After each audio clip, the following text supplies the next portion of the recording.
you? Doing well, thank you. How are you? Good, good. Thank you. I just want to say I really feel like the sequel absolutely took the franchise to a whole new level that I did not expect at all. I enjoyed it a lot more than the first one, and I'm like, I can't wait for part three now. Oh, Um, that makes me so happy to hear. Yeah, it Wow, that's was, awesome. I was like, holy crap, what's happening?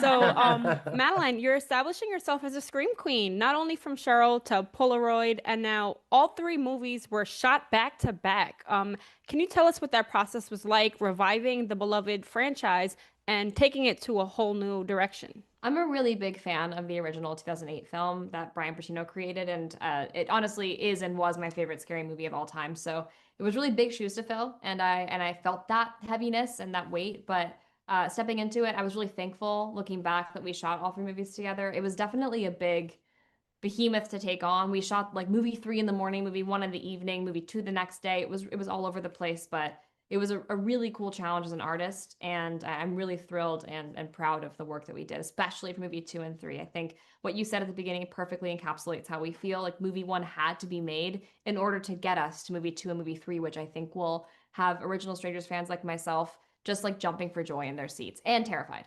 Absolutely. How much creative freedom did you both have in terms of expanding the franchise? Because you're a producer on the film, Courtney, and you've been part of like over 80 films, and an accomplished writer, director, producer. How is it 80? kind of, yeah, how is it kind of going into this, taking over a project that people have seen before, but making it completely new? How much freedom did you guys get? Well, here's the interesting thing. So, I mean, it's daunting in the first place. And, when we made chapter one, we made a cognizant decision to do it the way that we did it, knowing where we were going. Unfortunately, all we got to show when we put out chapter one was like act one of the movie, not act two and not act three, because it's one big movie. So that was daunting because I think both of us, to some extent, knew, being original Strangers fans ourselves, that we were going to take a little heat. Let me just put it to you that way. Like, because we were those people, so we got it. But we're like, okay, just bear with us here. Get to the end of three, then judge. Okay, fair, and that's all we're basically asking. So that was daunting. The rest of it, I would say this: Lionsgate's been a very giving partner with us, really, an amazing studio to work with, and we have had amazing creative freedom. Hmm. We were really able to do it in the 52 days in the first place and go to town with it. Then we came back, we heard stuff, we looked at stuff, we saw what we had, and we went back and we got more time that they gave us and was able to make a better experience for you all. So I feel like we've had an amazing creative freedom to be able to put this together and really, have our minds just keep going. We just never stopped. And the I'm proud Strangers of that. reboot, oh, sorry, No, no, I is just said based I'm on proud of that. characters by Brian Bertino. Kind of whose decision was it to, without getting in too deep, but whose decision was it to look a little bit more into the killers? That was honestly mostly Mr. Solomon over here. I think we had a lot of conversation about what we haven't seen before in film, and also questions that we had from the original Brian Bertino film. Where can we go from here? What have people not seen? And we kind of landed on some more interesting backstory on our antagonists without ruining what makes the original film so good and scary, which is that there is no reason and there never will be.